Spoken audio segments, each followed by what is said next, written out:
Are you sick and tired of your job or career? Worn down by an industry that's gone off the rails, or maybe a string of bosses who simply don't get it?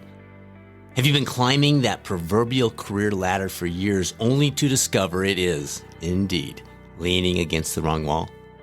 Or maybe you're perfectly happy in your career, but you're looking for transition into a new path, or perhaps dipping your toe into a future bridge toward retirement, pursuing something you love that can also create a revenue stream for you as you move forward.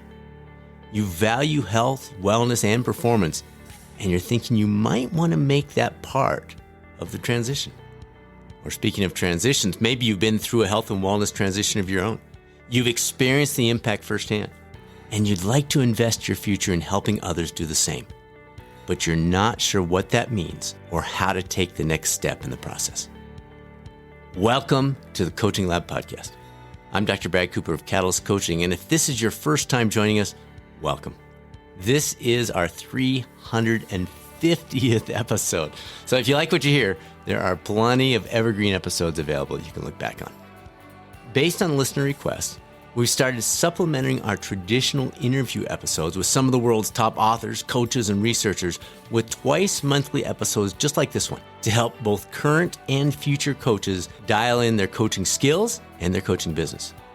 I hope you find it helpful. If you do have any questions on the coaching front, please visit our Institute site. It's catalystcoachinginstitute.com, and we're always happy to connect personally. It's results@catalystcoachinginstitute.com. We'll set up some time to discuss whatever questions you have.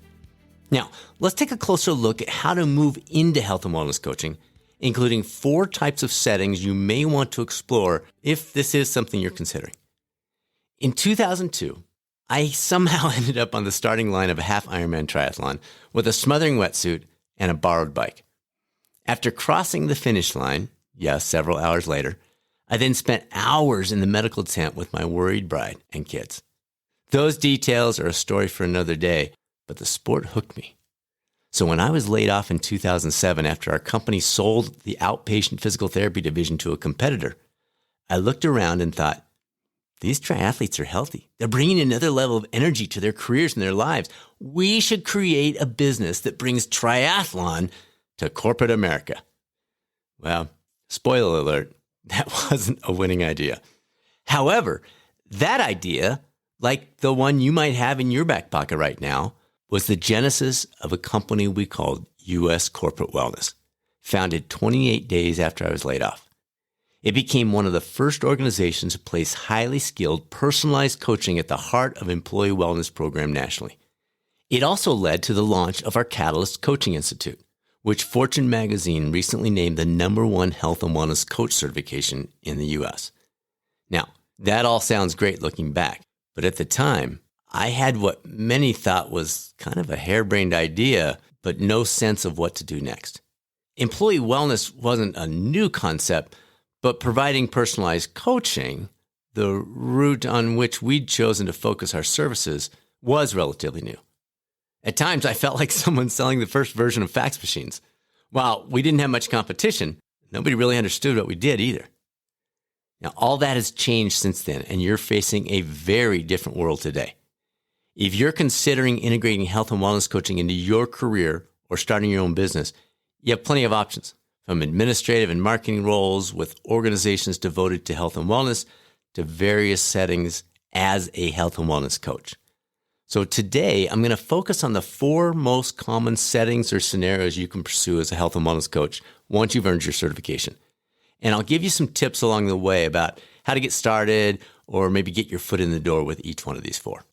The first one is to provide coaching as a team member of a health and wellness company. The need for qualified health and wellness coaches is growing every single year. If you love coaching and want to make this your career, but you're not interested in taking on the marketing, sales, business development, finances, and overhead involved in building your own coaching business, this could be a great fit. Now, this is a very competitive area, as a large percentage of coaches prefer to focus on coaching rather than the various business aspects. Know that going in and be sure to put your best foot forward when you're pursuing any opportunities that you are able to dig up. It's also an area with incredibly wide range of expectations. Some organizations may include cold calls with clients, micro sessions that only last 5 or 10 minutes, email or text communications integrated in with the coaching sessions. None of these are negative elements in and of themselves. However, know what you're stepping into. If you're used to coaching 1 or 2 clients an hour who are ready for your coaching sessions, these expectations can come as a pretty big surprise. So clarify those expectations, and if possible, see if you can get the opportunity to speak off the record with an actual coach who works there. That can be invaluable in terms of your long-term pursuits.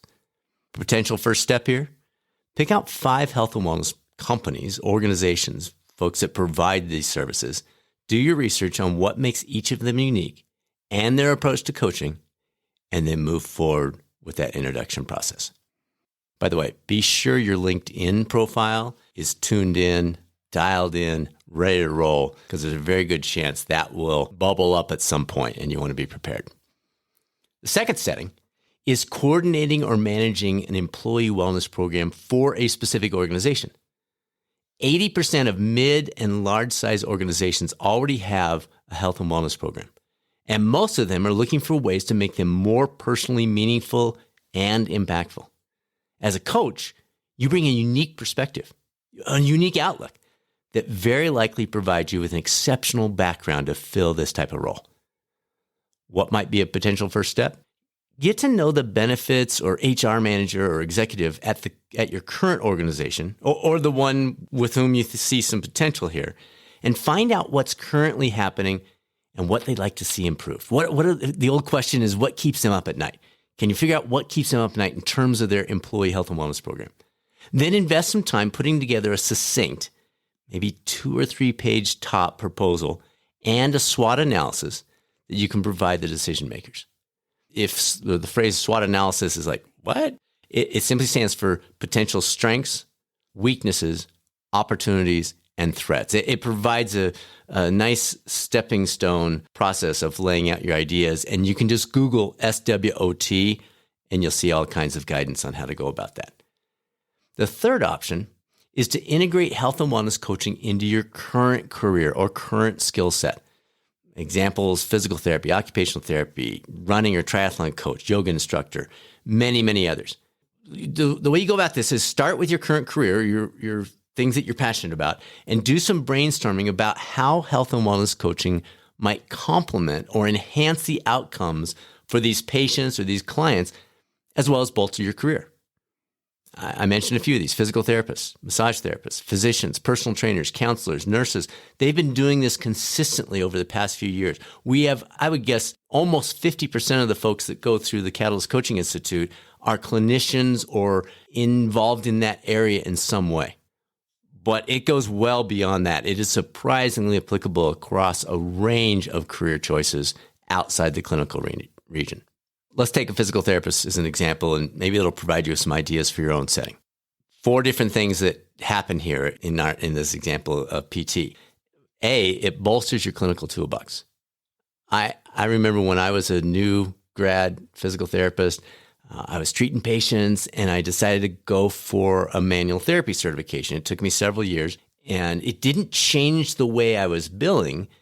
The same codes, but it significantly enhanced my effectiveness with patients. It really improved their outcomes. The wellness coach certification is very similar. You may not be billing for that, at least not at this point in the way insurance is set up, but it will enhance that subjective piece. It will enhance what's going on with their home exercise program consistency. It will essentially enhance all aspects of your treatment. The second option on the PT side, as our example, is it differentiates you. Physicians, many probably look at physical therapy as somewhat of a commodity. You go into an office and you see, 4 script pads there. And oftentimes the docs just go through and take turns. Send them to Sally today and Steve tomorrow and Janet the next day, et cetera, et cetera. So this gives you a differentiation. This allows the doc to say, well, I'm sending them for shoulder pain or back pain or whatever, but I know that Sally's a certified wellness coach also, in addition to being a PT. This person could really use some help there, and it makes a difference. So that's that differentiation piece. The third option on the PT example is it provides a bridge to additional cash pay business outside of insurance. I'm a physical therapist. Suzanne is an occupational therapist in addition to the remainder of our backgrounds, but we often attend the physical therapy and occupational therapy conferences, and it's really interesting. Lots of conversation about how to improve the opportunities to develop cash pay business outside of insurance. This is one of those ways to do it. And then finally, maybe it's a side business. And I'll talk about that a little bit more later on. But as a clinician, maybe something you step into, you do it 5-6 hours on the side. Initially, it's just to help pay for some vacations or your kid's school or something. And then you decide, you know what? I think I want to lean into this a little bit more. Or as you near retirement, maybe it's something you step into a little bit more as you decrease your traditional hours. So potential first step in this area, whether you're a PT in our example or any other career that's related to health and wellness coaching in any way, good first step, make it a game. Begin brainstorming. Just take a big piece of paper, a whiteboard or something, and start brainstorming all the possible ways you could combine health and wellness coaching with your current career. Let your mind wander. You will be stunned how many of these ideas and options you come up with. You know, I shared one of mine at the very beginning here. And when we go through the coaching certification with our students, we always do a little brainstorming, and it's so fun. I mean, they share the ideas that I'm like, what? Actually, that's a pretty good idea. So have fun with that. Make it a game. Just jot a ton of ideas down. Don't deny yourself any of those ideas. And then you can go back and filter the ones that make sense to explore a little bit more. And then the fourth one, starting your own independent health and wellness coaching business. Before you respond with, oh, I could never do that, think again. The great thing about this, and I kind of touched on this in the previous one, is that you don't have to go all in. You can stay in your current job, pay your bills. In fact, I'd encourage that whenever we have students going through their board certification with Catalyst who are talking about this. I'm always trying to get them to be a little cautious at the front end. It's easy to get excited, and that's great. But don't get so excited that you burn the ships. You know, that sounds good in a song or looks good in a movie, but in real life, it's nice to have the ships available to pay your bills, cover your insurance, all that kind of stuff. Once you get that going, once you garner traction, then you can start looking at options to shift more hours from your main job over to the other career. And hey, if you're in a position now where you can go all in, go for it. Just be sure you've gone through all the details, and I'll mention some of them here, but make sure you've gone through all the little things around how am I going to cover insurance? What if I have a quarter where I'm not bringing in client? Like, what are all these what ifs that you might have to face? You don't want to hang yourself out to dry in the midst of your excitement, as exciting as this can be. So the potential first step, if you decide to go this route, check on some of the things I mentioned. Check on insurance requirements so you're not putting yourself at risk. It's unlikely you'll have to use it. We are, knock on wood, starting year 19. We have paid for a lot of insurance over the years and never had to use it, but it's not worth the risk of skipping that. Make sure you're covered there in terms of liability. I'm not an attorney. I don't play one on TV. So discuss that with somebody who can give you firm advice on your situation. You'll also want to talk to either an accountant or an attorney, your best organizational status. For most, that's going to be an LLC or an S Corp, but we're all unique. So find out which one of those is best for you, and you'll want to go one way or the other. A couple of resources that might be worth checking out. We do have a playlist I put together, and this has been a couple of years, but it's same information that covers many aspects of building and sustaining your coaching business. So we'll provide a link to that in the description, but it's just youtube.com/coaching channel. And then another one that a lot of folks forget about is your local, almost every city has a small business administration and or a chamber of commerce. And they typically will have low cost or oftentimes free resources to help you get your feet under you, including some business coaching. Folks that have retired that want to give back. And so you can oftentimes set up 1, 2, or 3 free coaching sessions to go through all of these types of questions and do some brainstorming with somebody who's been there. By the way, you may be, if you're thinking about this idea, you may be thinking about some popular, and I'm going to use quotes that you can't see, coaches on social media who seem to be crushing it. And not because they're nationally board certified, not because they're qualified, but simply because they're good behind a camera. Folks, yes, there will always be a place for the circus performers and snake oil sales. But the reality is their 15 minutes of fame, it's likely heading downward. Remember, the National Board Certification for Health and Wellness Coaching, it just got going in 2017. Prior to that, it was the Wild Wild West. It takes time for the public and the press to learn about the differences between the Wizard of Oz hiding behind the curtain and the real deal. The board-certified coach who has extensive training in motivational interviewing, intrinsic motivation, follows a code of ethics, and has the standards of practice. So don't let those folks that are seemingly getting away with it be a distraction to you. The biggest piece of advice, be patient. It was a full 8 months after we launched our wellness coaching company before we had our very first corporate client. I was discouraged. I was ready to give it up. I was ready to throw in the towel. Oftentimes music has a big influence on me. And it was in that moment that a country music group called Sugarland, they had a song titled Settlin'. And it came on the radio right when I was in that, trying to figure it out in my head and thinking maybe it's not worth it. And let me just read some of the words from the chorus. I ain't settling for just getting by. I've had enough so-so for the rest of my life. Tired of shooting too low. So raise the bar high. Just enough ain't enough this time. We stuck with it, and a month later, we received some news from a client that would forever change the course of our business and in many ways, our family's lives. Folks, it is not an easy path, and we were incredibly fortunate. We had an amazing team working with us that allowed this to all happen. And it's not for everyone. However, it's a path that you may very well find worth the effort if you decide to take it.